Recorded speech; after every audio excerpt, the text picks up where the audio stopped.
This video is sponsored by sellcashier.com. They compare iPhone prices on the internet and give you their instant quote and the most cash for your iPhone. Hey guys, this is Ed with Aquarium. The time has finally come for us to look at the new lineup by Apple. Today we'll run some benchmarks and speed tests across this year's rivals, iPhone 11, iPhone 11 Pro, and iPhone 11 Pro Max. Make a note of these specs on your screens right now because we will discuss some of these points after we run all of the benchmarks. Also, I am extremely excited to have these here for you as I personally think that the hardware and software will allow us to take some spectacular photos, day and night, and of course also some amazing videos. But I must throw my subjective in here. The design of the camera modules is simply hideous. If it doesn't remind you of anything yet, here you go just for fun. Courtesy of iOS 13, dark mode is enabled on all these to reduce our eye strain and also to conserve battery. Without further ado, let's start with the Geekbench 5.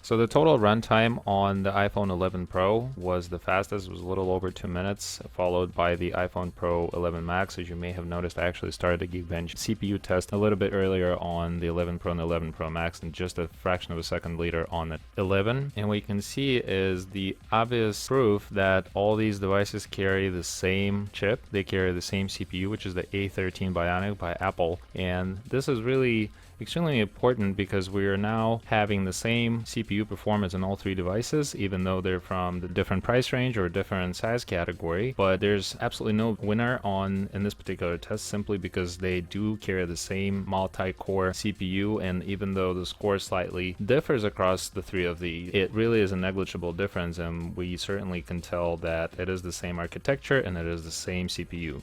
So this is a draw. And just to visualize the precise difference, if you actually look at the single core results in great detail, just the first page of it really dictates that these devices scored exactly identical, albeit a 1-point difference on the 11 versus the 11 Pro and the 11 Pro Max. The multi-core score differs just a little bit. Again, it's a very negligible difference, so again, it's definitely a draw. Alright, and for those of you who like the visual comparisons, 3D Mark is a really good example of that. We're going to use the Slingshot Extreme version. There are a couple of versions available in the App Store, but we're going to use this one, and I bet you they will compare just the side-by-side.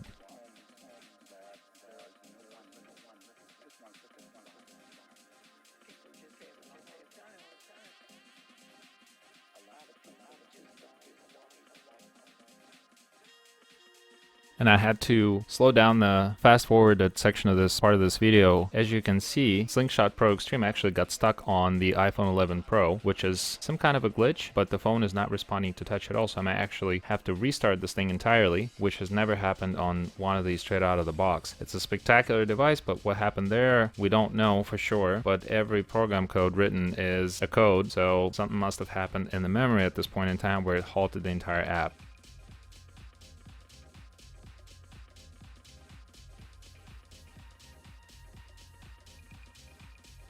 Alright guys, so finally, as you can see, the results are up, and this is pretty surprising as 11 and 11 Pro score very near each other, with the highest productivity score by the 11 Pro Max, so this is definitely a winner. I'm not a big fan of this just because it froze and it gave you the same score, even though the device is actually much more expensive, and actually starting the price on this at $999 versus $749 for this. So this is something to consider, and we'll talk a little bit more at the end of this video as to whether it's worth it and what these devices are worth in general. And the last objective test that we're going to use is the performance test mobile. We're going to run that on all three of these, which actually checks out quite a few benchmarks on here, including simple things like the device model and whatnot and the iOS version, but it's also the CPU and the memory and the storage as they work all together to carry out your phone's daily function. So let's go ahead and run the benchmark and see what they compare.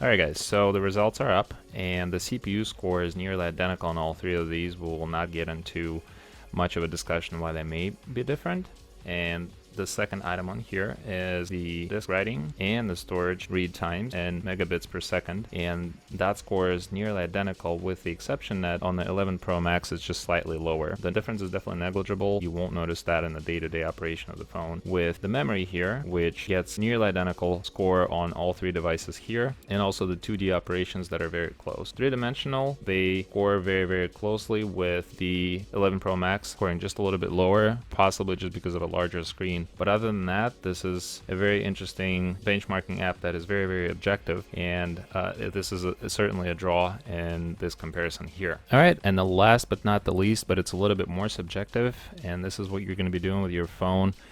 Most of the time, instead of running the benchmark apps, we just want to see, when you pull up a YouTube video, how long it actually takes for you to visualize the video after it's been cached into the memory and it's displayed on your phone screen. So I will do my best to be as simultaneous as I can, and I think I did an okay job. And it looks like the 11 Pro Max is first, 11 Pro second, and the 11 is actually last. And so this is your difference in price that's going to be mostly visible to the end user like yourselves, potentially, if you decide to get one of these. And so therefore, this starting at $749, this at $999, and this pretty much over $1,000. This is where the difference is going to be most visible to you as an end user. Now that we know what the results are, let's think critically and think specifically in the context of pricing. Now, needless to say that modern tech is monopolized to an extent, and last year I bought a Pixel 3 for almost $850. And I won't debate about how much it actually costs to produce one of those, but for a brand new rival, right out of the box, to see the glue sticking out of between the screen bezel and the screen was rather disappointing. With these three handsets, quality isn't an issue, and we're going to leave the ugly camera module conversation aside, but the price may still be an issue as modern tech has slowly changed from necessity to what I would call luxury. Of course, all three handsets will come to you with a modern A13 chip by Apple. They won't all have three rear cameras, as iPhone 11 only has two, but as practice shows from seeing an iPhone XS last year and an iPhone X 2 years out, they're all capable of producing spectacular images. Is it worth considering looking for one of these on the secondary market for the sake of price? Maybe. Otherwise, you will need to shell out over $749 for iPhone 11, over $999 for an iPhone 11 Pro, and over $1,099 for an iPhone 11 Pro Max. In some of my upcoming videos, I'm going to discuss how cameras perform on all three of these and also show you how their batteries perform. But for now, as always, I thank you for watching this video. Please subscribe to my channel if you haven't already done so. Stay classy, and I will see you in my next video very soon. I wanted to tell you about sellcashier.com. So you just got your new iPhone. What will you do with your old one? You may be thinking of selling it on eBay, Craigslist, and so on, and it is definitely a hassle. Now you don't have to do that. Now you can sell it through sellcashier.com. They compare the actual prices of iPhones and give you the best price for your iPhone that you are trying to sell. And the good thing is that you are guaranteed the best rate. You also get a free shipping label. Thank you for watching, and please check out sellcashier.com.